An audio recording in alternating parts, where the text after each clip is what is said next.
Senhores telespectadores, estamos agora na Barra do Tejo, entre o Forte de São Julião da Barra e além a Torre do Bugio.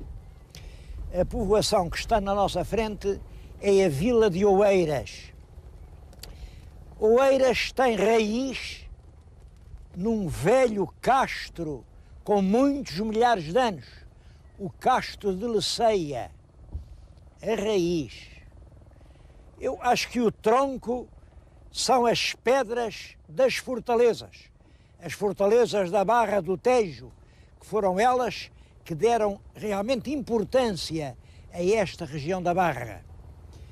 E a fronde da árvore, a que transformou o lugar em vila e por pouco a transformava em cidade, é o Palácio do Marquês de Pombal.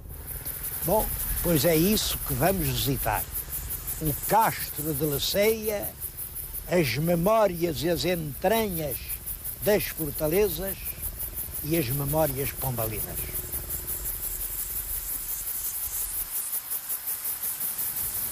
Uma forma hoje obrigatória de começar a história de Oeiras é vir aqui a este lugar. Este é o Castro de Leceia. Tenho aqui uma publicação da Câmara que usa mesmo esta expressão. Oeiras há 5.000 anos.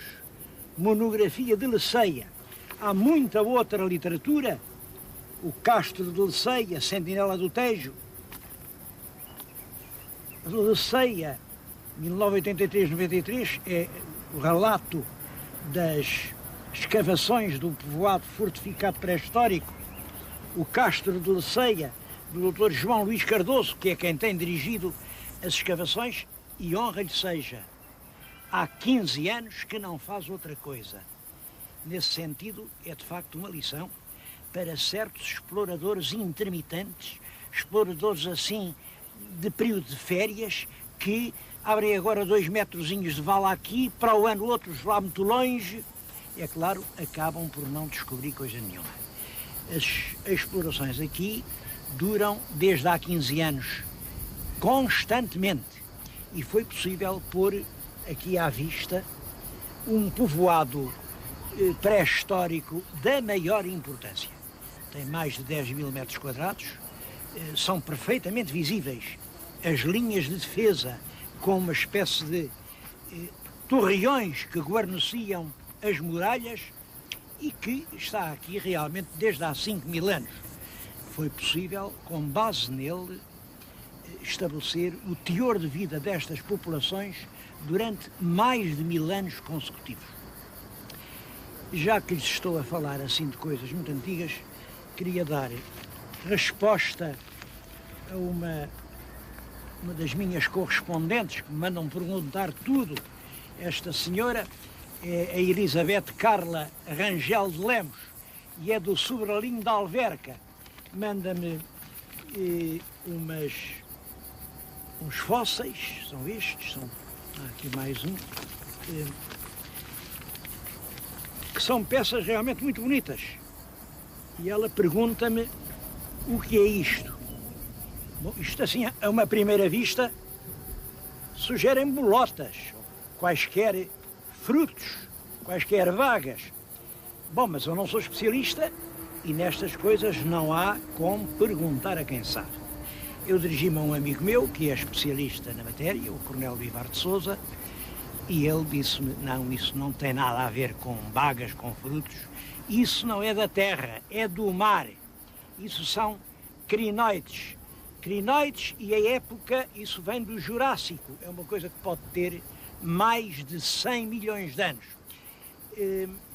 Para saberem o que são crinoides, eu vou-lhes mostrar uma peça que é um ouriço do mar. Vem este ouriço do mar, que é da mesma família a que pertenciam estes crinoides.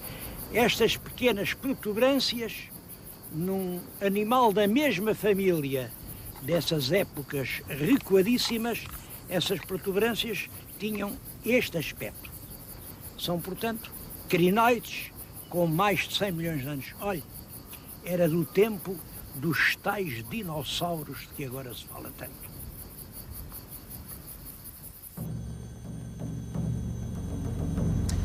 Nos tempos históricos, Oeiras só volta a ter realmente muita importância com a construção das fortalezas.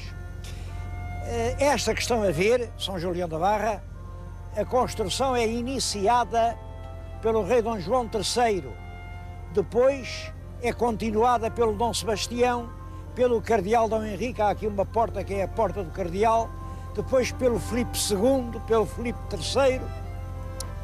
É uma obra que dura muitos anos e é um grande esforço militar.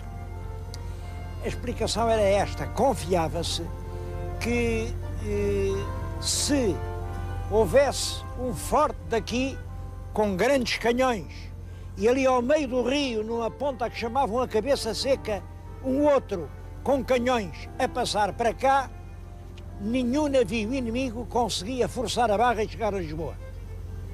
Bom, realmente isso não aconteceu porque, sabem, isto é o que se diz, eu vou contar, acho que isto podem ser rumores de caserna, mas ainda hoje se conta isto.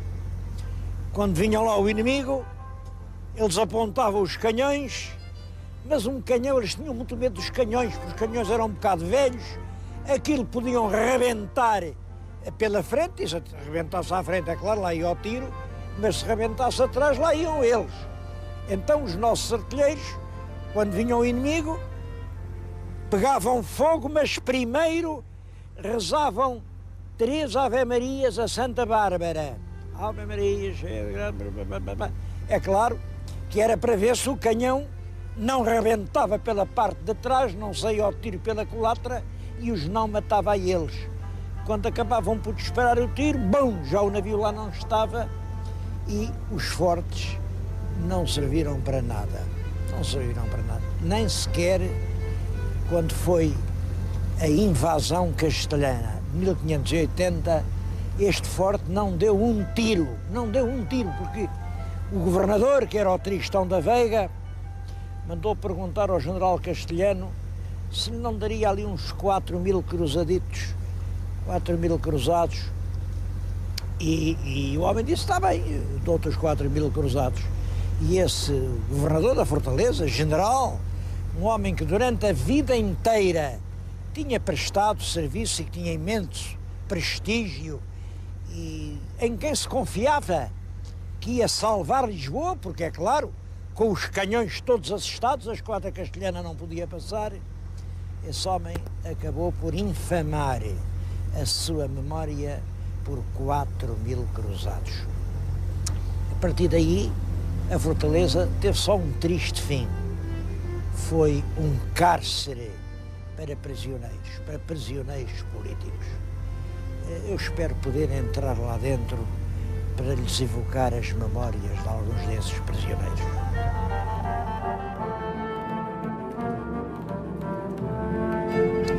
O outro forte que devia cruzar os fogos com São Julião da Barra era a Torre do Bugio. Estamos a vê-la, é um belo monumento da Renascença, uma torre circular, inspirada em modelos italianos, ainda hoje é uma soberba construção. Infelizmente, vejam o estado em que ela está. Aqui a força das torrentes já levou um bocado da muralha, hoje é praticamente impossível ir lá dentro. Aliás, não há lá ninguém. Os próprios faroleiros que outrora lá estavam e serviam de guardas, já lá não estão, agora é tudo automático. E a Torre do Bugio, que faz parte da paisagem natural do Tejo, faz parte da nossa visão histórica da cidade. A Torre do Bugio era a sentinela do estuário, era ela que estava aqui para não deixar passar os corsários que perseguiam as naus vindas da Índia. A Torre do Bugio está perto da ruína.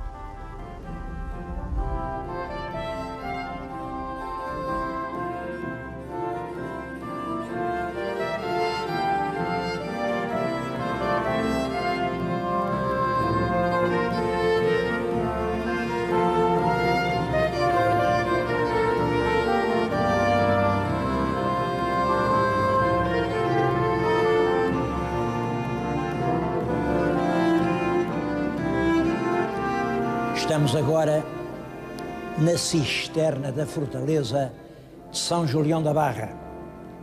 Bom, é claro que esta fortaleza, desde aquela miserável rendição de 1580, perdeu todo o seu prestígio militar. Bom, e passou a servir apenas de calabouço. Servia para meter aqui os que estavam no partido vencido. Naturalmente, quando ganham os Filipes, meteram aqui todos quantos eram contra os Filipes. Todos não. Meteram muitos. Depois vem a restauração e metem aqui os que eram pelos Filipes.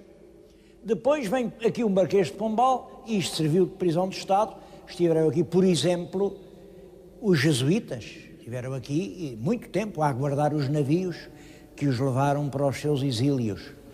Depois vem o liberalismo e primeiro os miguelistas meteram aqui os liberais, depois os liberais meteram aqui os miguelistas, mas é nessa altura que se dão os grandes dramas da Torre. Um deles é a morte de Gomes Freire de Andrade. Esse foi metido ali num cubículo atrás daquela porta que estão a ver. Porquê?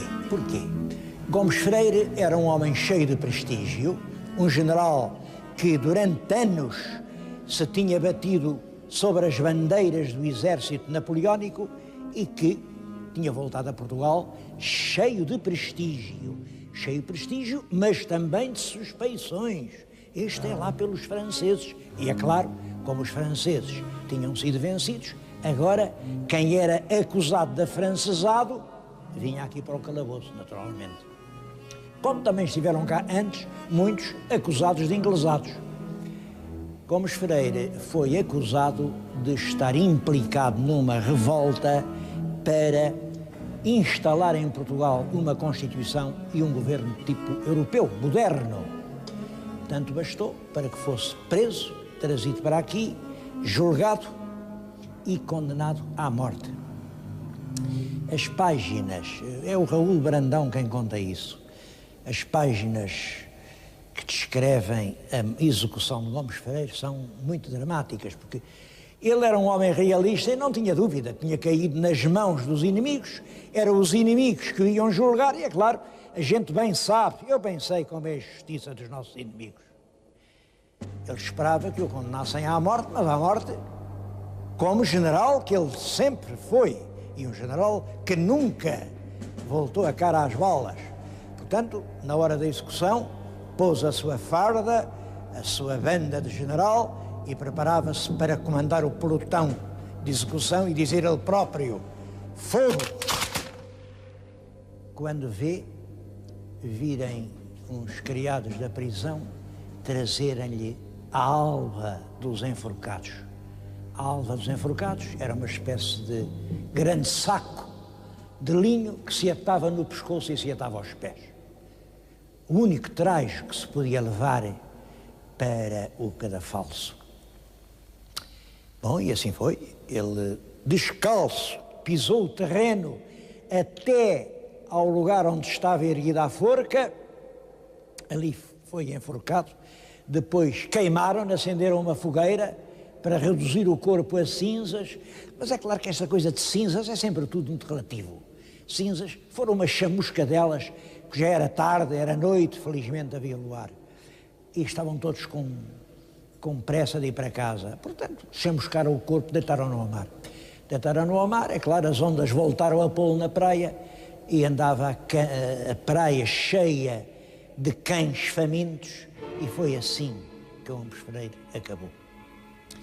Quando o liberalismo triunfou, quiseram fazer a justiça e ergueram-lhe um monumento, por sinal que bem singelo, é uma cruz torcida, uma cruz torta, como torta foi a justiça que lhe fizeram, mas até a cruz parece que tinha um destino marcado. Estava exatamente no terreno onde, muitos anos mais tarde, foi construída a autoestrada. Bom, foi preciso tirá-la. Tiraram-na e levaram-na lá para cima, está agora ali entre umas palmeiras, mas aqueles terrenos são uma pertença militar e, portanto, para não haver confusões, puseram-lhe toda a volta uma barreira de arame farpado. Eu acho que é simbólico e impressionante. O primeiro mártir do liberalismo em Portugal continua hoje rodeado de barreiras de arame farpado. Depois estiveram aqui presos centenas e centenas de liberais. Tudo isso é descrito neste livro, A História dos Prisioneiros de Estado na Torre de São Julião da Barra. É um livro que está injustamente esquecido. Um desses presos que morreu aqui era um magistrado, Manuel Borges Carneiro, era juiz, foi deputado, era presidente da Câmara dos Deputados quando o Dom Miguel recupera o poder e, é claro, meteu-o logo na cadeia.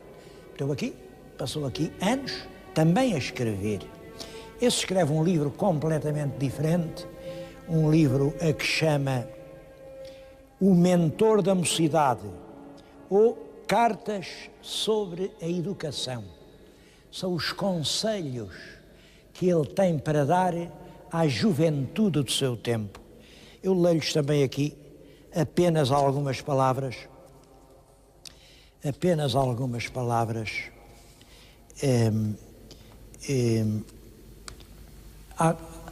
A maneira como no seu tempo se ensinava a história, vejam vocês, chamam glória ao roubo e à matança, representam como deuses os que são flagelos dos homens e como heróis os que deviam pintar como salteadores e piratas em Ponto Grande.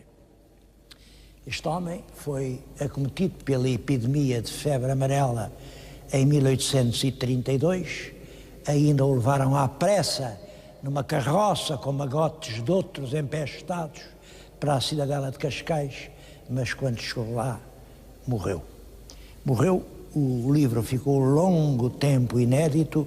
O que lhes estou a mostrar é a primeira e única edição que existe. Como é possível que um livro destes esteja tão completamente ignorado?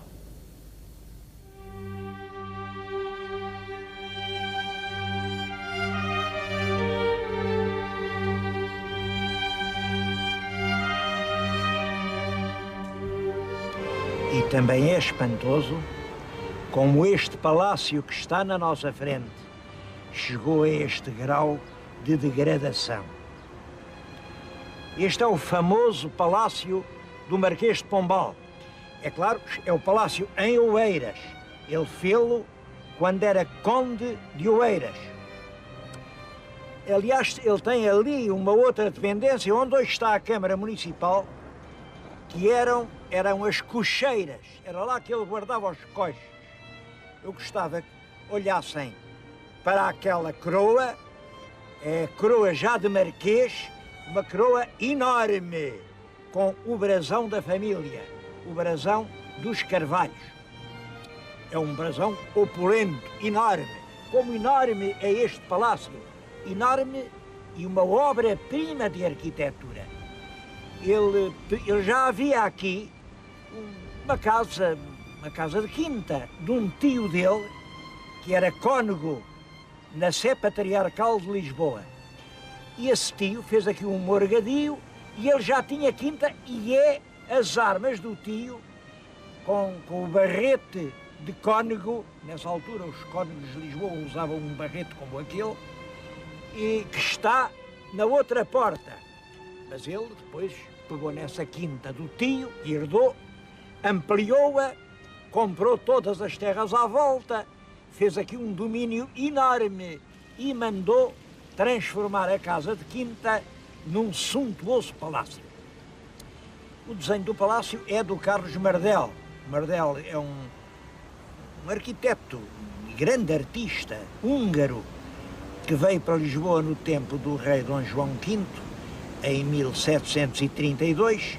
Eu penso que foram as obras do Aqueduto das Águas Livres que fizeram o Mardel vir para Lisboa.